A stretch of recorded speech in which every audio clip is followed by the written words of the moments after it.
But first, we are going to talk about safe boating. And May 20 through the 26th is National Safe Boating Week. And the Coast Guard and the Coast Guard Auxiliary on Guam are encouraging and promoting safe boating practices to protect lives on the water with some of their partners. Now, joining me now on the KUM couch to talk about some of the upcoming events they have. We got a stacked house today, everybody. We're talking about straight flush right now. These are gentlemen who have dedicated their lives to keeping you safe, to making sure you're educated, and they are all esteemed members of our island's law enforcement and safety community. We have Robert Vasquez, the U.S. Coast Guard Auxiliary Flotilla Commander. Good to see you. Thank you. All right, welcome.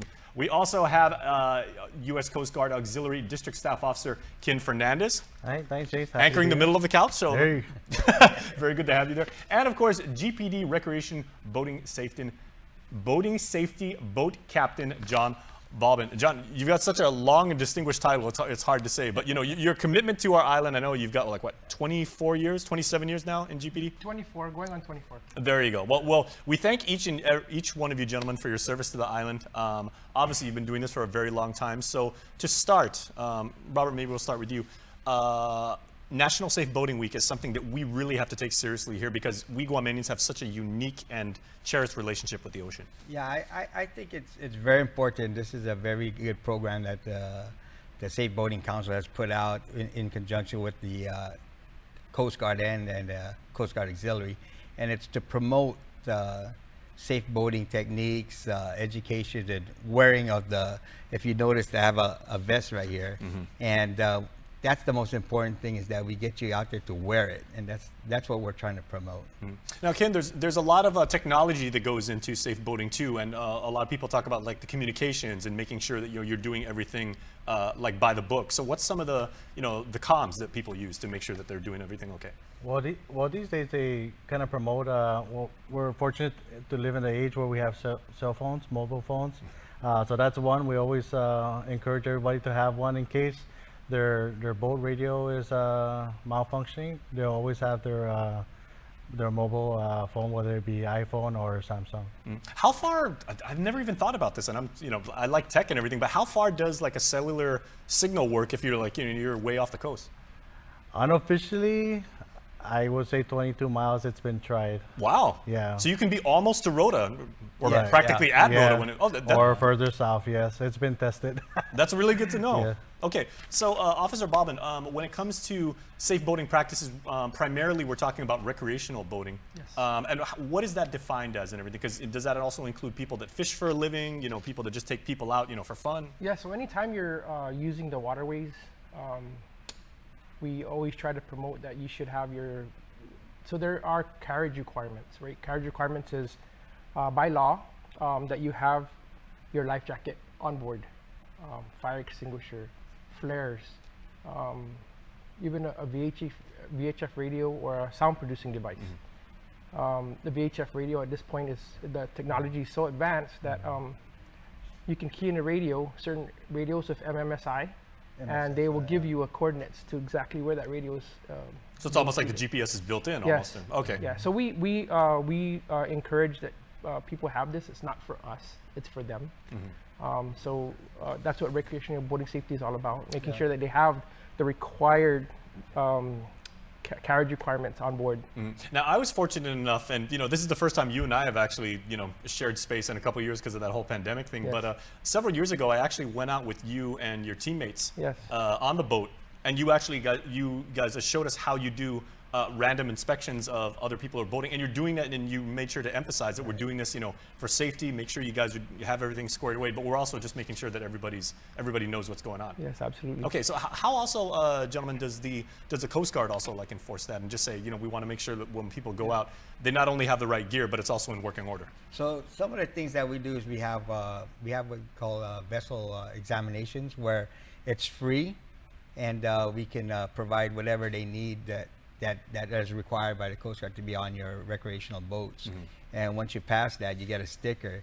And the way it coordinates is that the Coast Guard actually goes out and sees these stickers on board that vessel has been inspected by an auxiliarist, and more than likely they'll still try to board you just to make sure to audit that we're doing our job, making sure that all the safety equipment is on board. And it's not a shakedown. I mean, these guys are actually doing their job just to make sure that you it's all will about be safe. safety. Yeah. So I think the public needs to understand that we're not here to punish you or fine you or make money off of you. It's just we want your safety. So our main mission in the auxiliary in the Coast Guard is saving lives. Yeah, it's not a bust or anything like that. I mean, and trust me, I was with these guys out on the water and everything, and they are the utmost professional. Speaking of which, Ken, if I can ask you, maybe just like hold this up. Sure. Robert was saying, as proper boaters, you have to have this kind of gear. You have to have the reflective, the modern life vest. How long do you have to have one of those before, you get a new one or turn it over? Because I know you can't have like the same one for like 15 years.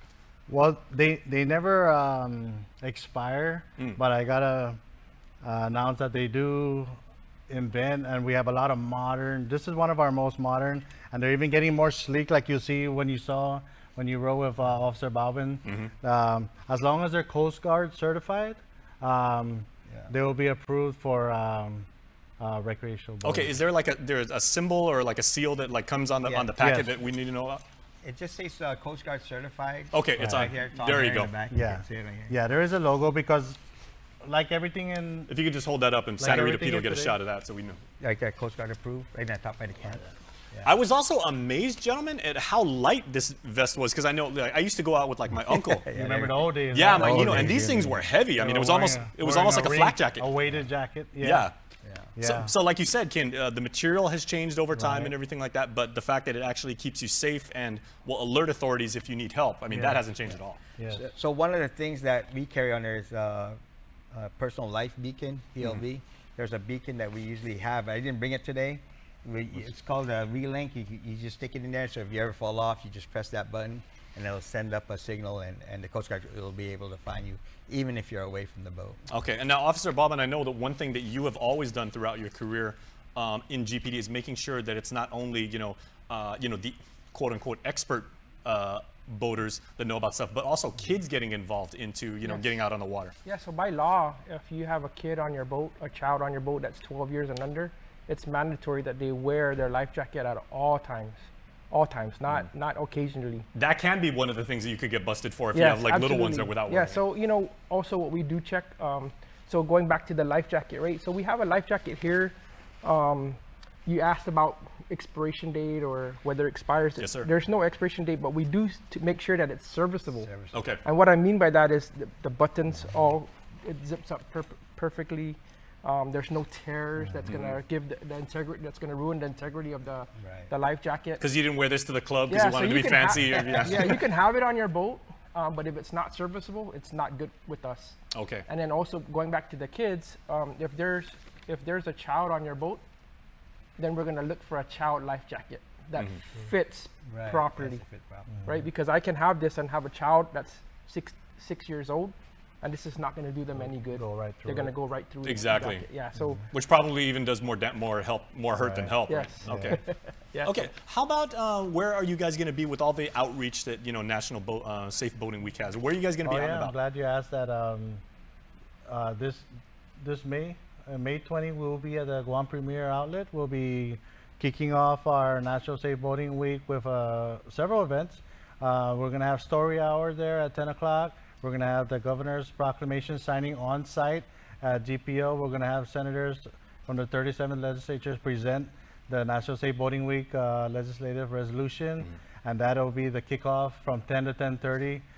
We'll be there, the flotilla, and many of our presenters will be there, ranging from GPD.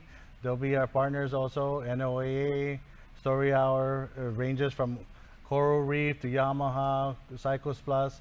So if you're interested in boating, interested in looking for the up-to-date ideas on safe boating practices, equipment, and resources, the materials will all be there. May 20, 10 to 2 p.m. And that is the undeniable idea. Is you have a lot of people working in different agencies, different private sector organizations, in the military. They all work together. They've all got the same training because we want to make sure you guys are safe. Exactly. Yeah, okay. Robert, final question for you. What are the most common questions that tend to bubble up? Like when people approach you when you have like outreach like this and they're like, I've got a question about boating, or like I just came to Guam and I want to get involved in everything. I think the most thing that it's usually asked of us is, do we have to have a boating license, right? They don't have to have a boating license, but we recommend that you take a boating safety class, which is called Boating America, and we're actually offering it this month Excellent. for free. and it's normally like $35, I believe, in there, and we're offering it for free for this month, so that any boater that wants to take that class can take that class. And real quick, what does that cover as far as how long is it and what does it cover? So it's an 8-hour course, about total of an 8-hour course, but we broke it down to like, for the 3 weekends. 3 Saturdays. And then, and what it, It's only 8 hours, everybody. You're going to be out on the water for like 15 hours straight anyway, so do the right thing. and it doesn't expire, Oh, good. and you can use it nationwide. Okay. All right, so gentlemen, thank you very much for what you do for our island community. Again, you guys are rock stars. You guys are island heroes and everything. Thank We you, Jason. genuinely appreciate it, and happy National Safe Boating Week. Thank you for having us. All right, make Thanks sure to for check having these guys out at GPO when they're out there. Really big dudes, really big smiles, really big hearts, because they want to make sure you're safe when you are out on the water. All right, please stay tuned. We are coming up next with Jess Rosario with Boca Talks on the flip side of this break.